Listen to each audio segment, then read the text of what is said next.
demographics are a real thing. No matter if it offends you, no matter if you don't like it, it's a real thing.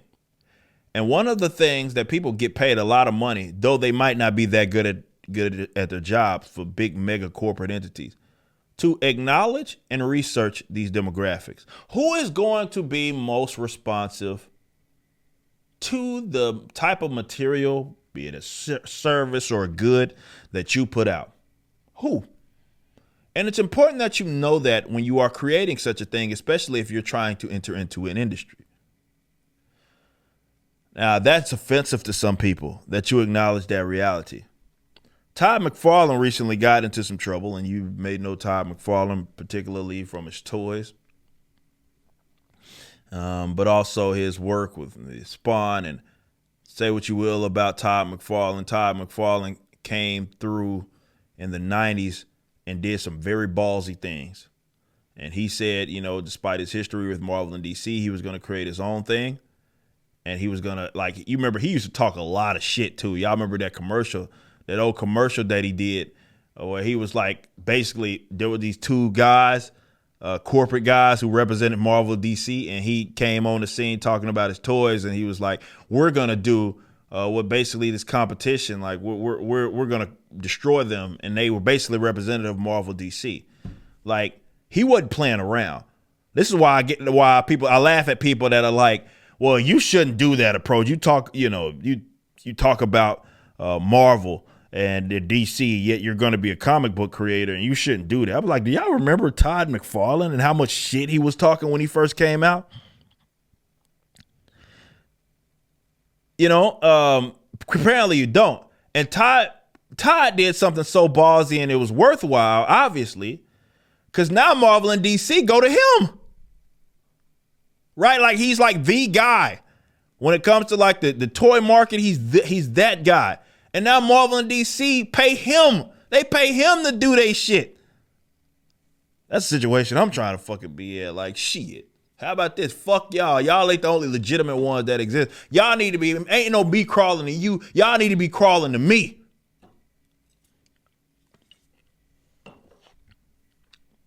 So I don't know what his politics are, where he's at. I'm pretty sure he's probably more aligned with them. But still, that was a ballsy thing that he did. He also showed that these guys can be competed with. But he made something the bleeding cool got all butthurt about. Because in an interview, he said something that people got pissed at. And this is what Jeremy over there said, Conrad said. He said, Todd McFarlane took part in an interview last week with popular action figure reviewer and YouTube personality Shartimus Prime on his channel. While they covered a variety of subjects, there was a segment of the interview that was rubbed people the wrong way, or that has rubbed people the wrong way all weekend when discussing female action figures. He completely shows his ass, is the only way to put it. Not only does he say that he couldn't put a whole wave of female action figures in one wave at the retail in the boys figure aisle, but he also tells a horribly long story about a boy receiving a female action figure and being incredibly disappointed, before also implying the sadness of getting a female action figure may lead someone to become a serial killer. It's pretty gross if you see the clip. Now, that part was more of a meme, right? It was more of a meme. And let me see is this it? Is this the audio from it? Oh, it is. Let's listen in for a little bit. I can't sell a female superhero, which I can. What I'm saying is that I can't do an entire line of 4 figures in one series of nothing but females and put it in the boys action aisle. Can I sell it as an Amazon exclusive or a Spawn.com exclusive? Yeah, maybe, but not at the boys action figure aisle. There's a reason why it's called boys action figure aisle. Your son comes home and he gets straight A's for a year, and you go, you know what, we're gonna buy you a gift. Your dad and I are going out, and we're gonna bring you a gift. We're gonna bring you action figure even. Oh, I'm gonna get me this girl figure, and then you're gonna come home and you're gonna give it to your kid. And he's gonna be super anxious because he's been waiting all day, and then you're gonna pull out the bag and you're gonna give it to him, and he's gonna go, but he's just gonna ask, thank you, but before I go to my room, can I just sort of ask a couple questions, Mom and Dad? Did they have any superhero dudes? Oh, yeah, yeah. Okay. Did they have any robots? Oh, yeah, lots of robots. Should have seen it. Monsters, of course. Creatures, yes. Military, yes.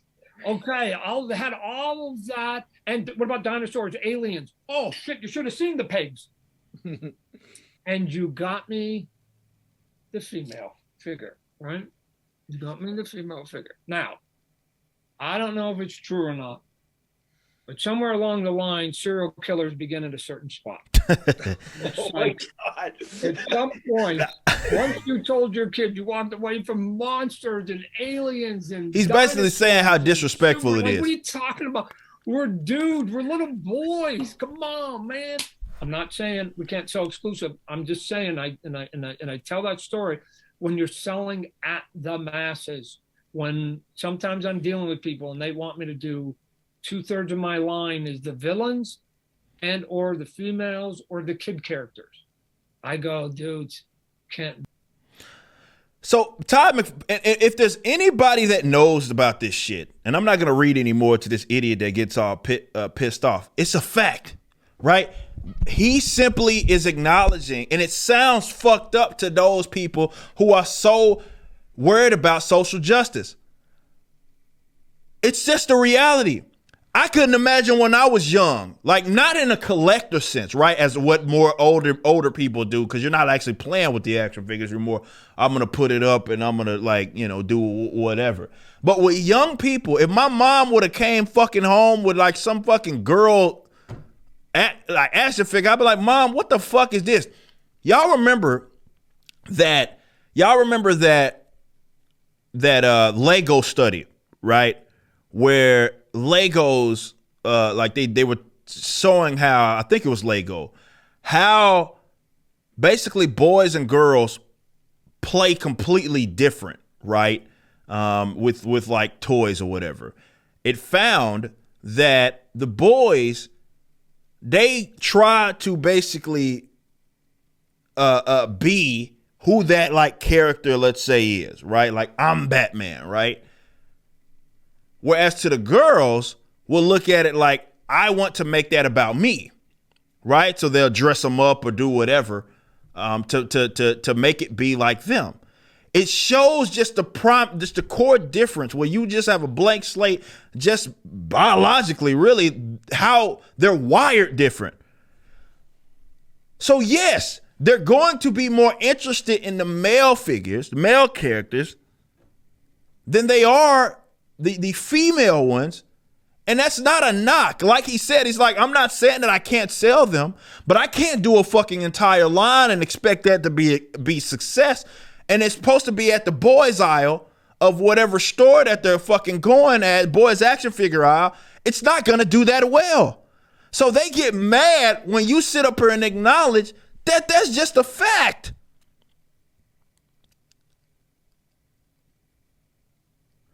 It's a fact, man. It's like there are people that act like demographics and acknowledging them are so offensive because they have in their own mind this dimension that they live in and what the world is actually. But the world is not as they perceive it. The world is what it is. Now, you might not like it. You may be offended by it, but it doesn't change anything. It's like the whole comic book stuff. I remember there was some study that was done very, let's say it was questionable. You know what I mean? We're trying to basically suggest that half of the comic book audience were females. Everybody knew that was a lie. It's a boy's hobby, man. And there's nothing wrong with that. To act like that doesn't mean that they're being gatekept out of it. That doesn't mean that, you can't be a woman and like this. But however, there is already a generally established type of person that this is going to be more so geared towards, that's going to be interested in it. From a financial standpoint, that may overshadow your emotions and feelings. Because, yeah, you may want the female characters to be there and be adopted, but that's not how it works. I'm sorry, man. That's not how it works. You're in a completely different dimension. And you shouldn't be so offended of a fact of like, this is Todd McFarlane. If there's anybody that knows toys, it's him. Again, the big dogs go to him. If it's anybody that knows it, it's him. He just hasn't, unlike a lot of these other weirdos, he hasn't suffered under the delusion of social justice yet. I'm not going to say that he isn't, or rather, he very well could in the future. However, regarding this particular subject, he's just giving it to you straight. He's like, I can't do that. I can, but it wouldn't be a financially good situation, and it wouldn't really make sense. He said, yeah, I can do it as an Amazon exclusive. I can do all that. And he didn't just mention that. He mentioned like, I can't, like, as well as like the whole villains, like having 2/3 of the of like the line be villains. Like, he's like, I can't, there's certain things that just make sense. It works. And if I did it in another way, it's more than likely not going to see any success. You can be mad all you want, but the facts are the facts. And those are it. You just listened to a clip from my podcast, For Canon's Sake, which is live throughout the week at 12 p.m. Central on youtube.com/YoungRipper59 and odyssey.com/@YoungRipper59. Be sure to check out my website, ericdjuly.com, so you can stay up to date with everything it is that I'm doing. You can also become a member and get access to a bunch of cool perks and exclusive content, which includes a social media hub where you can interact with myself and other members. It even has an app that you can get, which is now live in the Google and Apple stores.